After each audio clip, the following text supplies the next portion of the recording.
Olá, é com alegria que mais uma vez nos encontramos para uma reflexão em torno do Evangelho de Jesus, a partir da obra O Evangelho segundo o Espiritismo.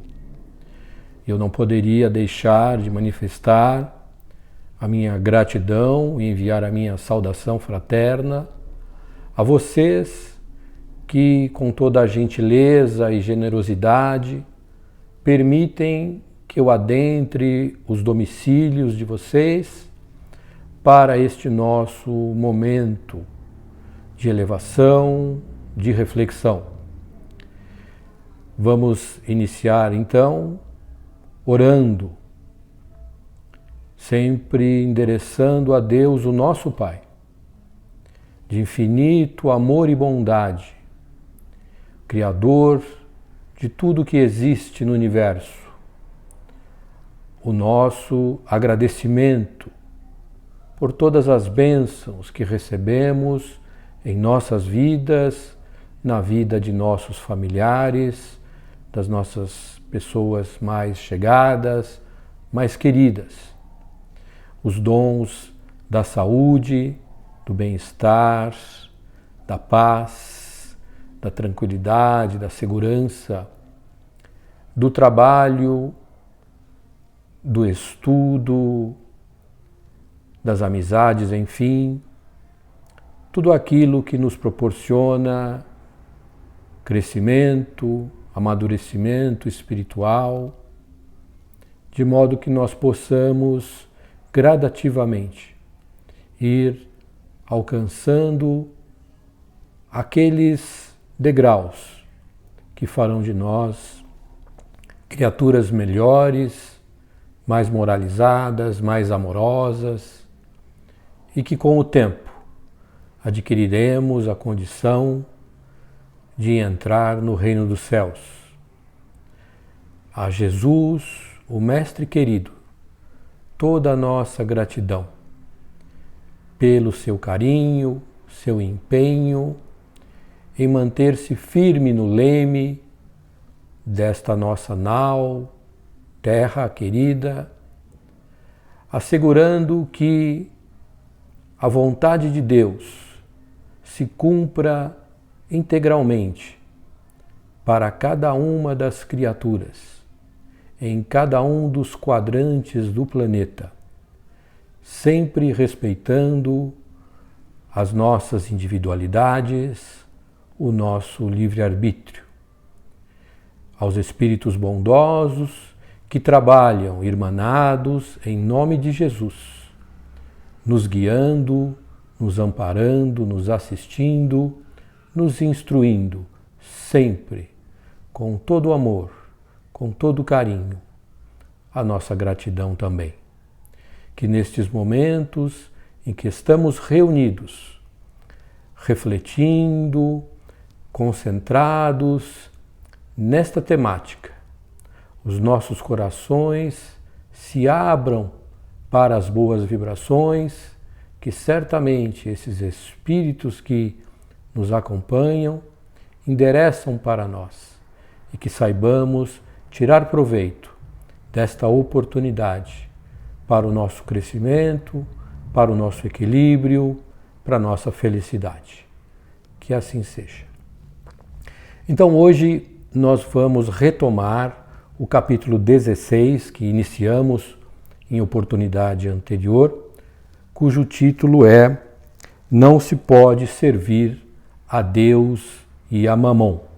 Nós já falamos na outra oportunidade sobre alguns dos itens iniciais deste capítulo, que é muito interessante, que tratou da salvação dos ricos, de preservar-se da avareza, Jesus em casa de Zaqueu e da parábola do mau rico.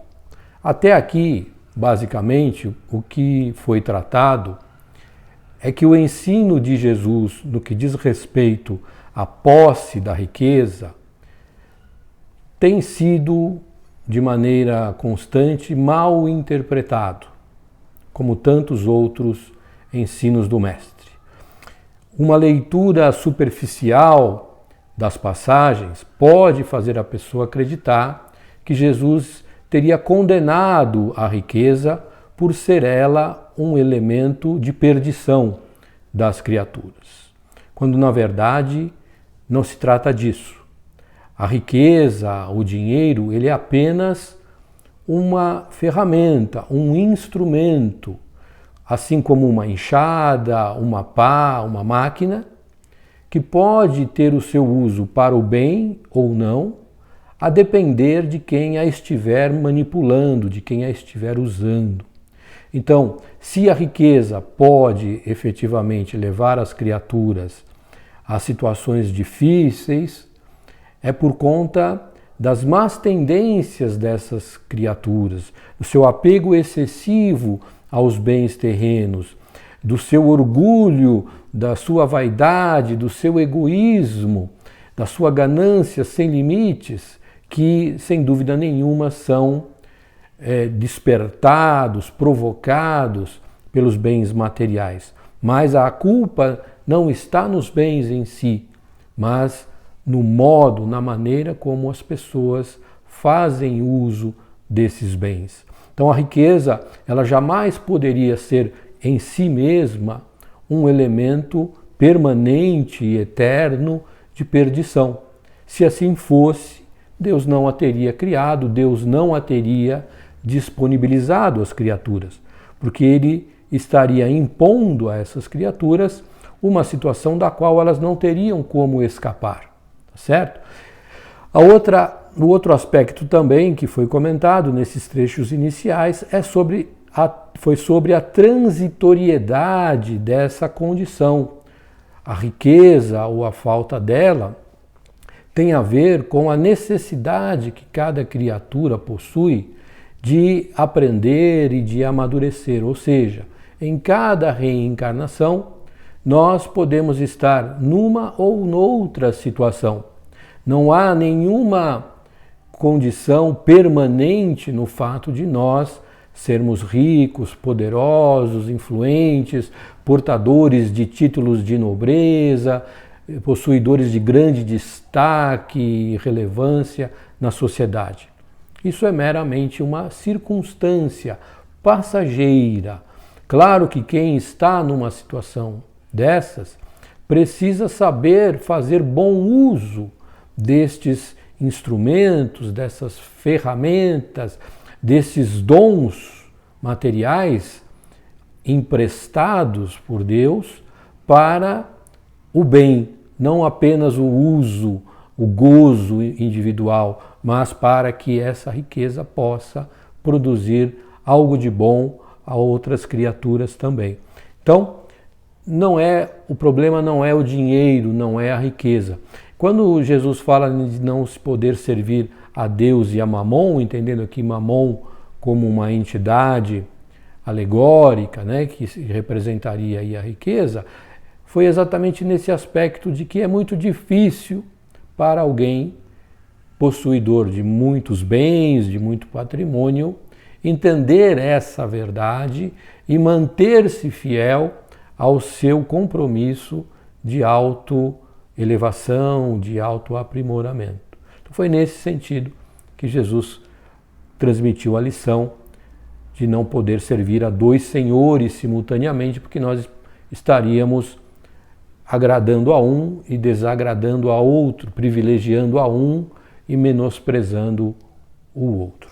Nós vamos seguir então com o estudo agora, falando da parábola dos talentos, depois sobre a utilidade providencial da riqueza, provas da riqueza e da miséria, desigualdade das riquezas. Então, na parábola dos talentos, né, que é bastante conhecida, um senhor ia viajar e chamou para si alguns dos seus servos, 3 dos seus servos, dizendo a eles o seguinte: ao primeiro, que ele deixaria sob sua responsabilidade 5 talentos, 5 unidades de dinheiro, que para aquela época era um valor bastante significativo, representava uma pequena fortuna. 1 talento já seria suficiente para adquirir um grande número de animais, de terra, de cabras e etc. Né? Então ele deixou nas mãos deste servo 5 talentos, chamou um outro, deixou 3 e um terceiro 1 talento, de acordo com, na visão e na avaliação desse senhor, as capacidades, as competências, as habilidades de cada um destes 3 servos.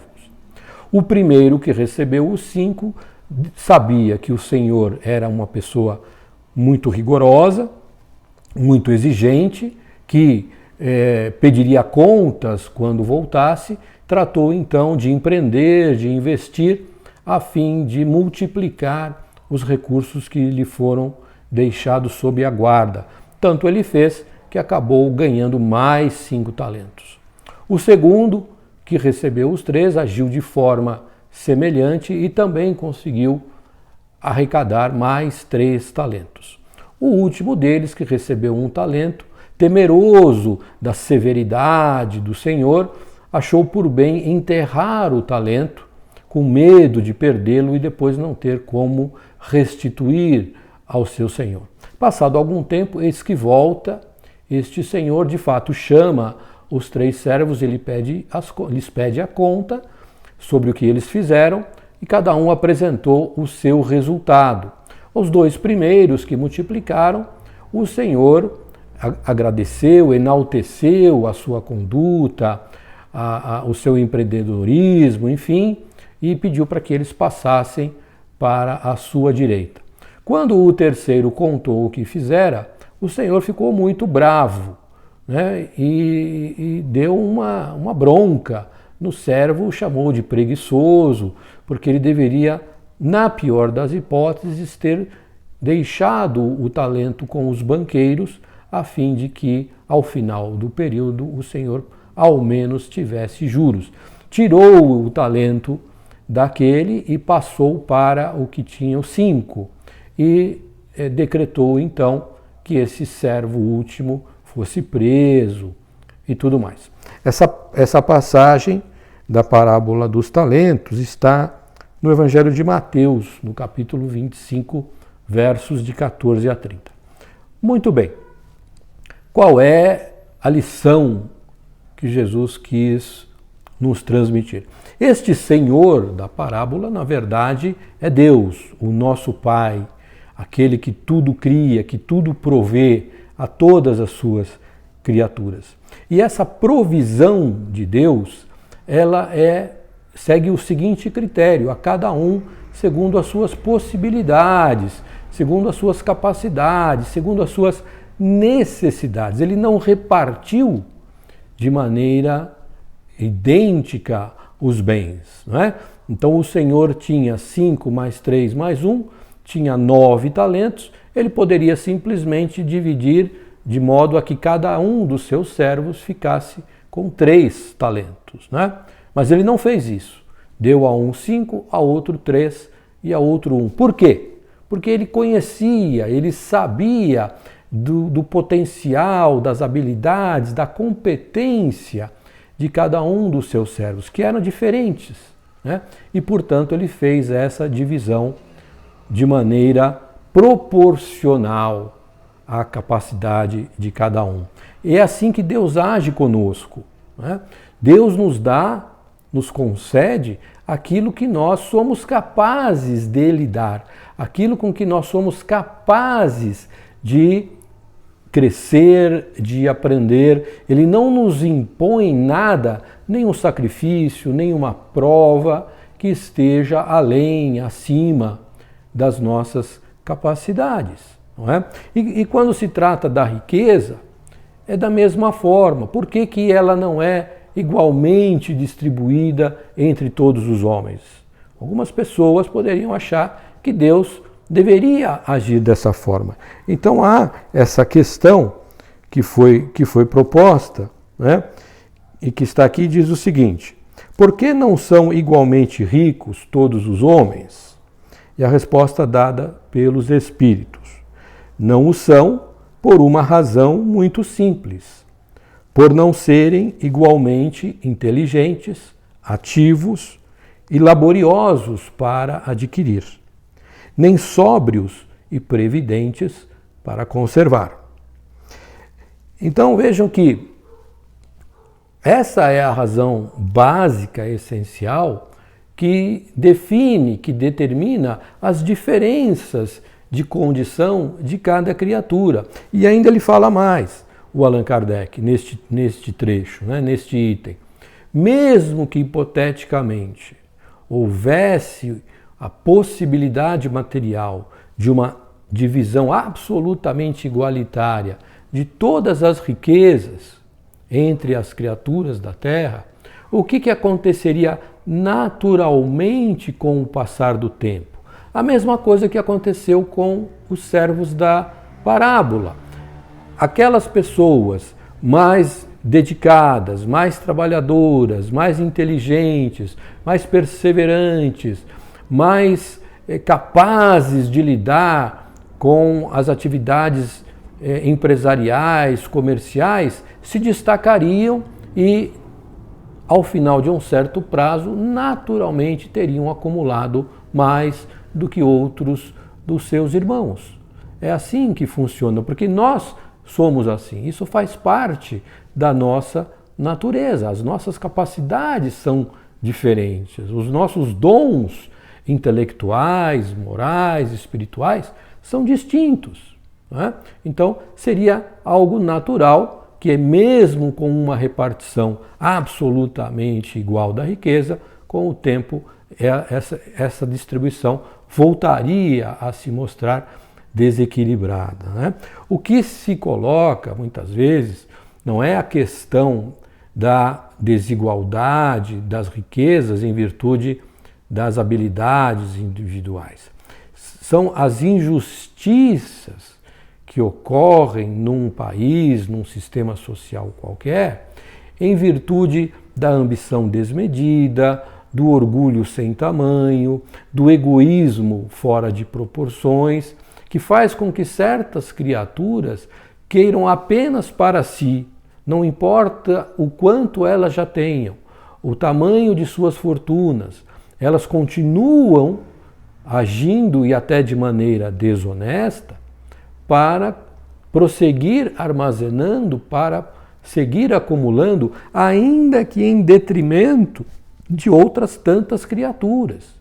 Elas não se importam se, para que elas aumentem a sua fortuna, que já é grande, milhares ou milhões de pessoas vão passar fome, vão passar necessidade, não terão assistência médica adequada, não poderão frequentar uma escola digna, não terão trabalho. Isso não lhes toca, isso não lhes preocupa de maneira alguma, né? Porque elas estão envolvidas nessa ganância, nessa ambição sem escrúpulos e fazem o que for necessário, inclusive de maneira criminosa, para prosseguir aumentando a sua riqueza em detrimento das outras criaturas. Então, são essas injustiças sociais que tiram dos mais simples, dos mais humildes, as possibilidades de viver com dignidade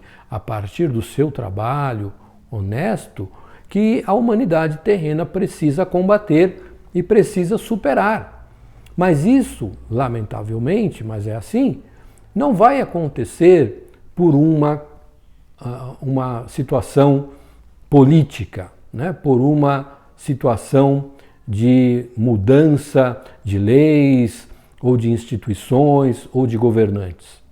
Essa situação só encontrará o seu equilíbrio, a sua normalidade, a partir da transformação de cada um de nós, de cada indivíduo.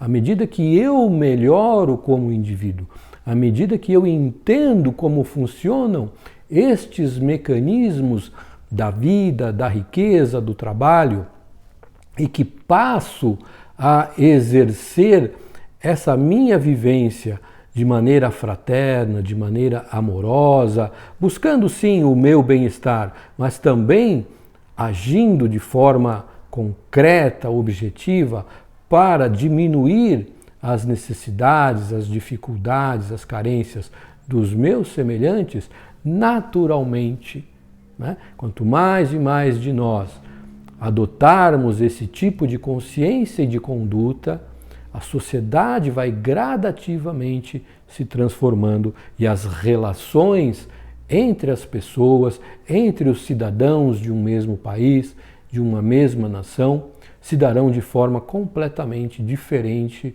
do que nós vemos hoje. E chegará um momento, já na Terra regenerada, no planeta Terra já regenerado, em que não veremos mais este estado de coisas que hoje, lamentavelmente, nos comove, nos choca e até certo ponto nos revolta. Mas a responsabilidade não está na riqueza. A responsabilidade de Jesus deixou bem claro. Está nas criaturas que fazem mau uso dessa riqueza, né? Aí vem na sequência um item que trata sobre a verdadeira propriedade. Importante a nossa reflexão em torno deste item, né? O que é que nós verdadeiramente possuímos? O que nós realmente podemos dizer que é nosso, que nos pertence? Será que pelo fato de nós termos adquirido bens, patrimônio, riqueza, né? Às custas de um trabalho honesto, de um talento especial, isso nos torna verdadeiramente proprietários de algo? Não. Tudo que nós conquistamos no mundo material nos é concedido por empréstimo. Nada disso nos pertence. Por quê?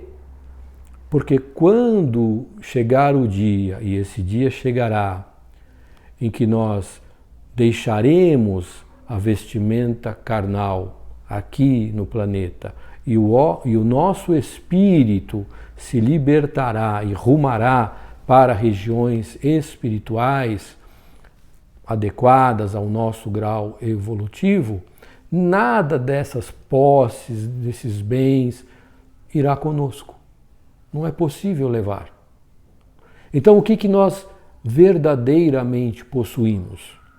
Nada do que é material, nada do que é específico do planeta, mas sim tudo o que é de natureza moral e intelectual. As virtudes, os dons da bondade, da fraternidade, da caridade, da benevolência, do perdão, as conquistas intelectuais que nós vamos adquirindo com o tempo, com a maturidade, com os estudos, este é um patrimônio nosso inalienável.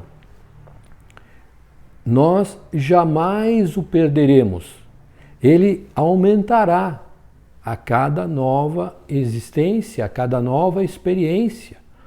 Ele será acrescido, mas jamais nós perderemos tais conquistas. Então, quando nós nos apresentarmos no mundo espiritual, o nosso status, a nossa condição será avaliada exatamente em função das nossas condutas, a cada um segundo suas obras. Não importa se na terra eu desfrutei de títulos de nobreza, de inúmeras propriedades e fortuna e poder temporal. Isso tem a ver com a vida na terra. No mundo espiritual, essa situação não me garante nenhuma vantagem. Pelo contrário, porque se eu vivi essa situação na Terra sem ter a capacidade de usar dessa riqueza, desse poder, também para o bem dos meus semelhantes, ou seja, se eu agir apenas com egoísmo, com orgulho, com soberba, chegando no mundo espiritual, eu serei um pobre, eu serei um miserável, porque não soube aproveitar a oportunidade, os talentos com que Deus me abençoou nesta vida, não soube multiplicar esses talentos, não apenas para o meu gozo, para o gozo dos meus familiares, mas também para a coletividade na qual eu estive inserido. Então, a minha condição no mundo espiritual, por mais que eu tenha sido rico e poderoso na terra, será de um indigente. E o contrário, aquele que na terra viveu agruras, dificuldades, necessidades materiais de toda ordem, passou fome, passou frio, lutou, fez todo o possível para sair desta condição, mas as circunstâncias não permitiram, enfrentou uma prova muito difícil, mas chegará, se ele soube vivenciar esta situação sem reclamar, sem se desesperar, mantendo a sua fé, mantendo a sua esperança, mantendo a sua dignidade, ele chegará no mundo espiritual numa condição melhor, porque adquiriu, desenvolveu qualidades morais a despeito de todo o sofrimento pelo qual passou na vida terrena, que lá essas condutas farão com que essa pessoa no mundo espiritual terá um status diferenciado. Então é como nós vimos na palestra anterior, na parábola do mal rico, não é? Que vivia no fausto, na riqueza, só se preocupando consigo mesmo, e à sua porta vivia um indigente, o Lázaro, não é? Quando os dois desencarnam, vão para regiões espirituais diferentes, o rico numa região de sofrimento e Lázaro numa região de benesses, de felicidade ao lado de pai Abraão. Mas por que essa diferença? Porque o rico teve todas as oportunidades durante a sua existência terrena e não soube fazer um uso sábio destes recursos, desses talentos.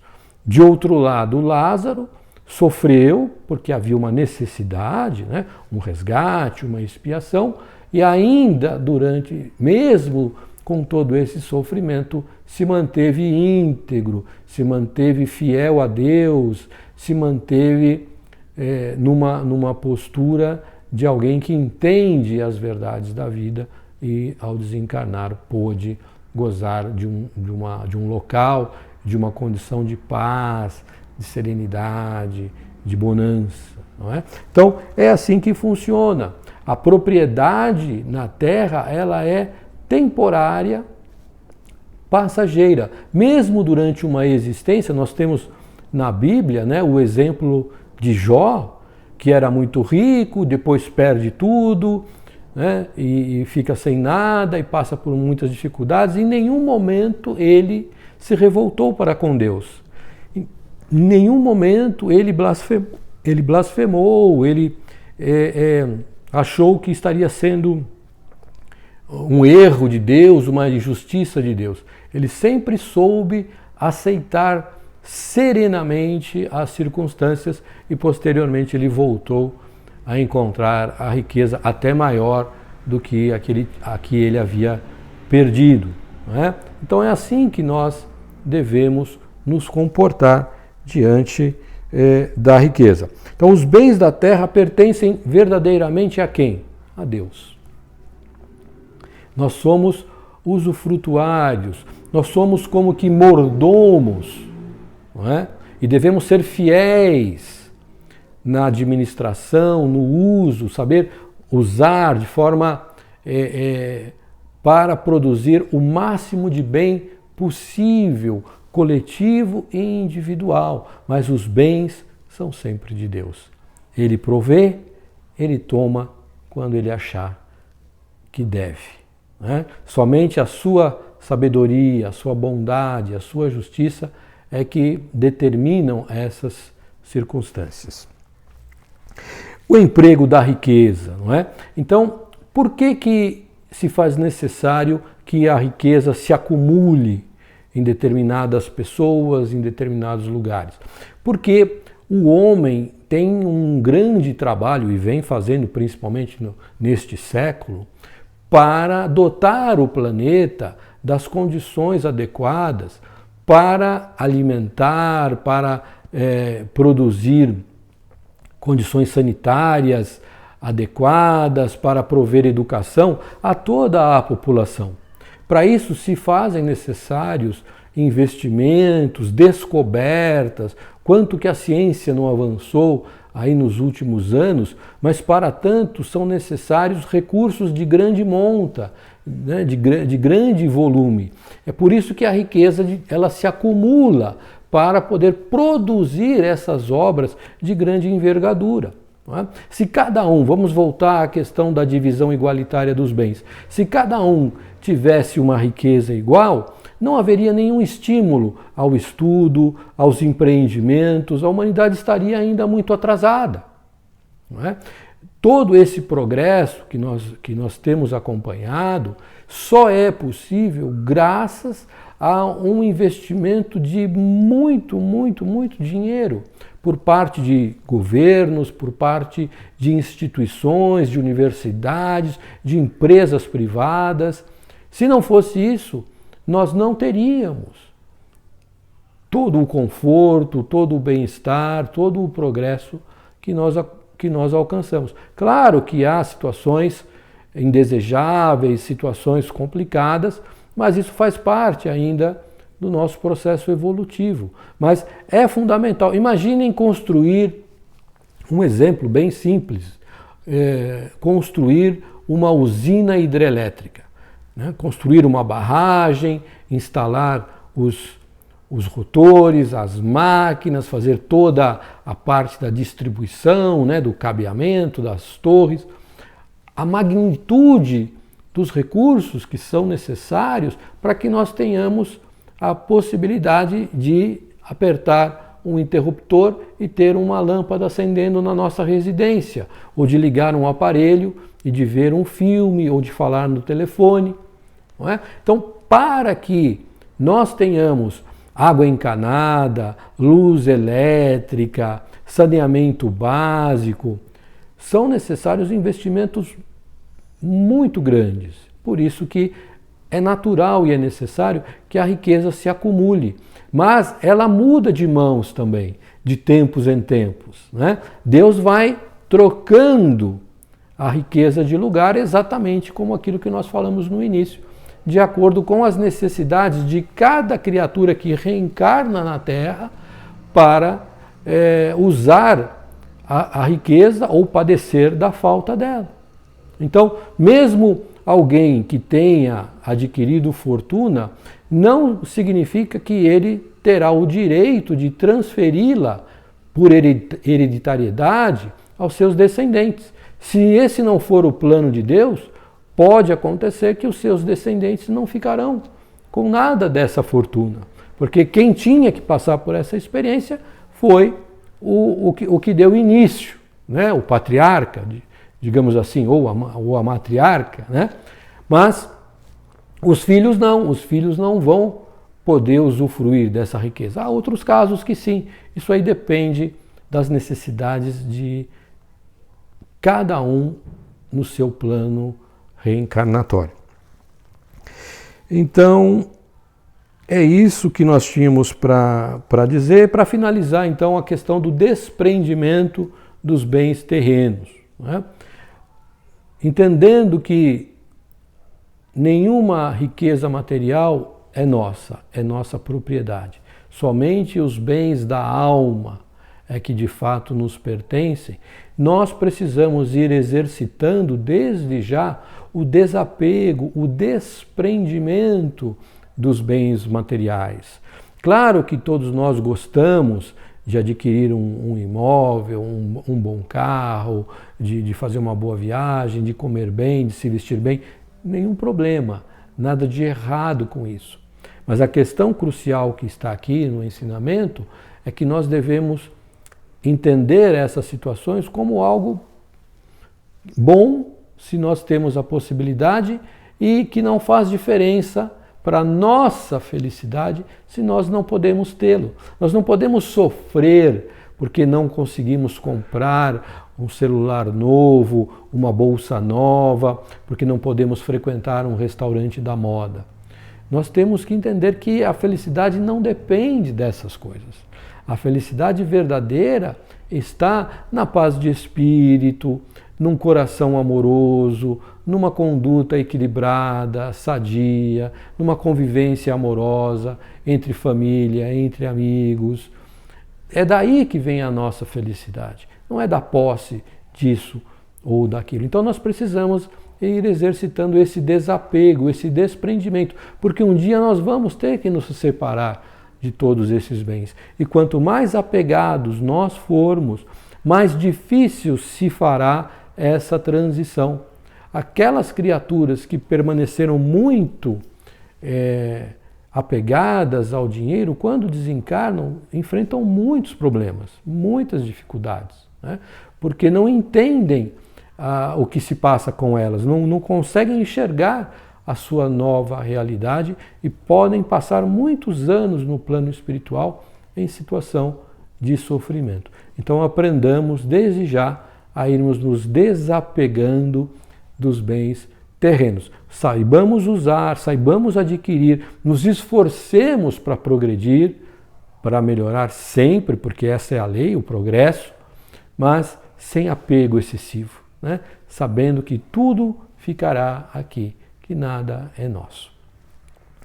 Nós encerramos então essa nossa última parte do capítulo 16 do Evangelho segundo o Espiritismo, não podeis servir a Deus e a Mamon. Eu mais uma vez agradeço a atenção, o carinho, a audiência de vocês, desejando a todas e todos vocês muita saúde, muita paz. Muito obrigado.